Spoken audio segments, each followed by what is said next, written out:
जय हिंद। स्वागत है आपका हमारे इसी पाठशाला सेंटर यूट्यूब चैनल में।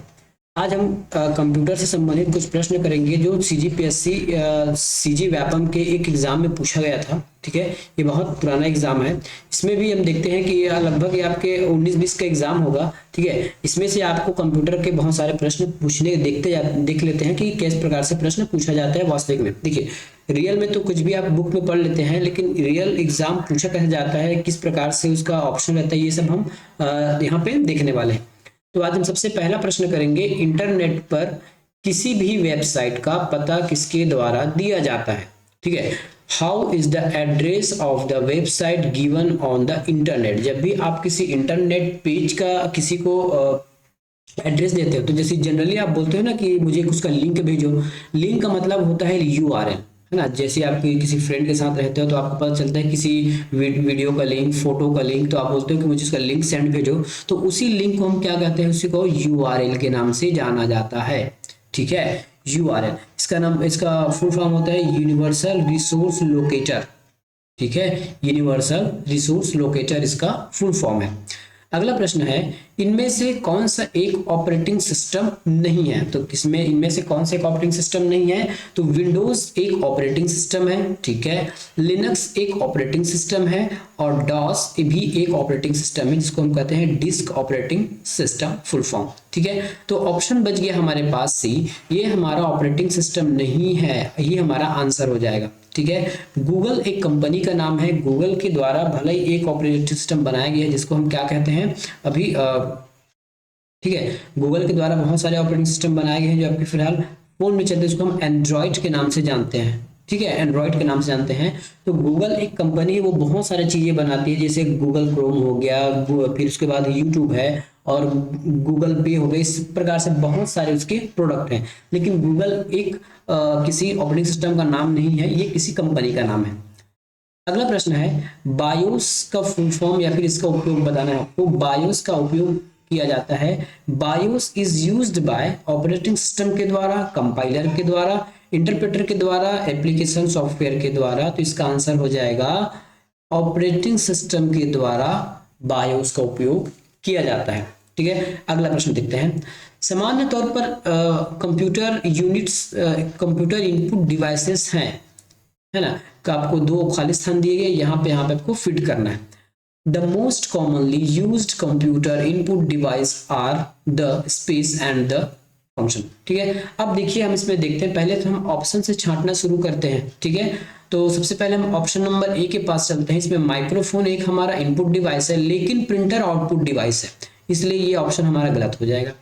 स्कैनर हमारा इनपुट डिवाइस है, लेकिन मॉनिटर आउटपुट डिवाइस है, पुनः इस आंसर को काट दीजिए।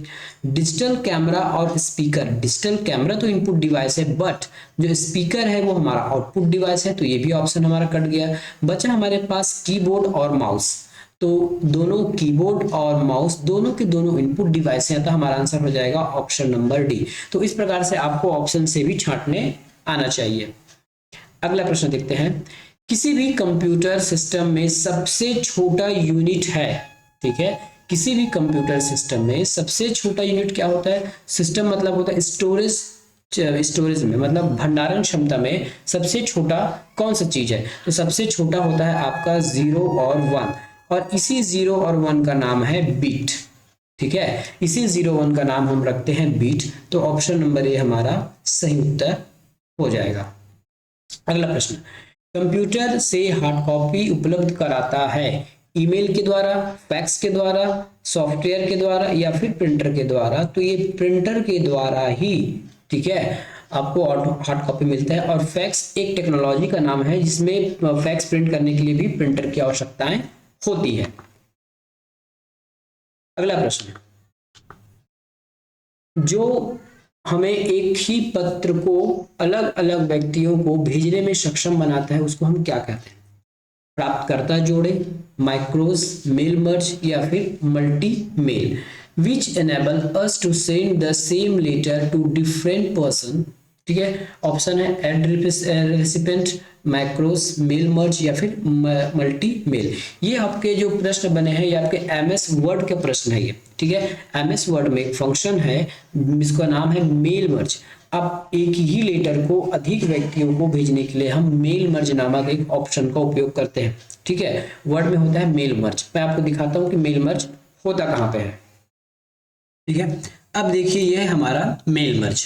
मेल मर्ज क्या होता है, आप एमएस ऑफिस में जाएंगे, एमएस वर्ड में जाएंगे, उसमें आपको home tab, insert, design, page layout और रेफरेंस मेलिंग, ये आपको मेलिंग ऑप्शन यहाँ पे दिखेगा। मेलिंग में जैसे ही जाएंगे ना तो आपको स्टार्ट हो जाता है स्टार्ट मेल मर्ज।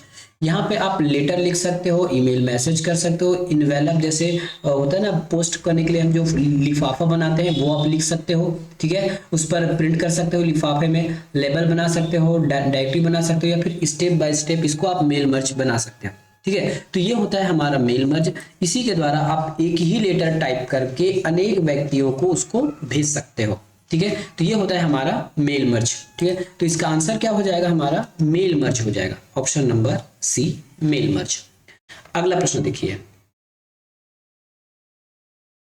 एक प्रोग्राम जो वेबसाइट देखने के लिए प्रयोग किया जाता है उसको हम क्या कहते हैं, ब्राउजर, वेब व्यूअर, स्प्रेडशीट या फिर वर्ड प्रोसेसर। इंग्लिश में पढ़िए, a program that is used to view website is called browser, web viewer, spreadsheet या फिर वर्ड प्रोसेसर। तो किसी भी ब्राउजर या फिर किसी भी इंटरनेट पेज को देखने के लिए हमको ब्राउजर की आवश्यकता पड़ती है। इसका आंसर हो जाएगा ब्राउजर। अगला प्रश्न, प्रिंटर का वह प्रकार जिसमें बिना किसी यांत्रिक प्रवाह के अक्षर या शब्द बनते हैं कहलाता है। इंग्लिश में पढ़िए, type of printer in which characters और letters are formed without the use of any mechanical impact is termed as. तो ये इम्पैक्ट वाले शब्द को पकड़िए। प्रिंटर को हमने दो प्रकार से बांटा था, इम्पैक्ट और नॉन इम्पैक्ट प्रिंटर।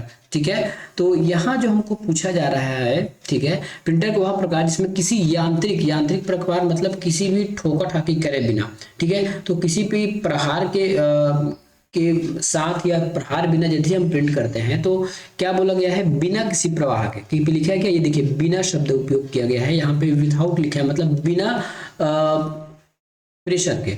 तो बिना प्रेशर के जिस प्रिंटर का उपयोग करते हैं या फिर बिना प्रहार करे उसको हम कहते हैं नॉन इम्पैक्ट प्रिंटर कहते हैं, है ना, मतलब कोई इम्पैक्ट नहीं हुआ है। ठीक है, अब नॉन इम्पैक्ट का प्रकार में आ जाएगा इसमें इंकजेट प्रिंटर, पेज प्रिंटर, ठीक है, इम्पैक्ट प्रिंटर और पेज प्रिंटर। ठीक है, तो ये क्या हो गया, हमारा नॉन इम्पैक्ट प्रिंटर हो गया।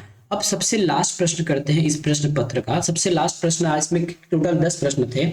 पहला नेटवर्क क्या कहलाता है, ये प्रश्न कई बार रिपीट हो चुका है, ये रिपीटेड प्रश्न है। ठीक है, इंग्लिश में इसको पढ़ेंगे, the first network was called C net, NSF net, ASPS net या फिर ARPANET। तो इसका आंसर हो जाएगा ARPANET। कई बार इंग्लिश में आपको आसानी पड़ती है एग्जाम पास करने के लिए। देखिए अब यहाँ पे लिखा है ARPANT, ये सब आपको दिमाग खराब कर देगा, जबकि हम मस्त लिखा है ARPANET क्योंकि हमको इसी का हैबिट है। तो ये 10 प्रश्न यदि आप कर लेते हैं तो आपकी तैयारी बहुत अच्छी ठीक ठाक चल रही है। ठीक है, मिलेंगे किसी अन्य एग्जाम के साथ। धन्यवाद।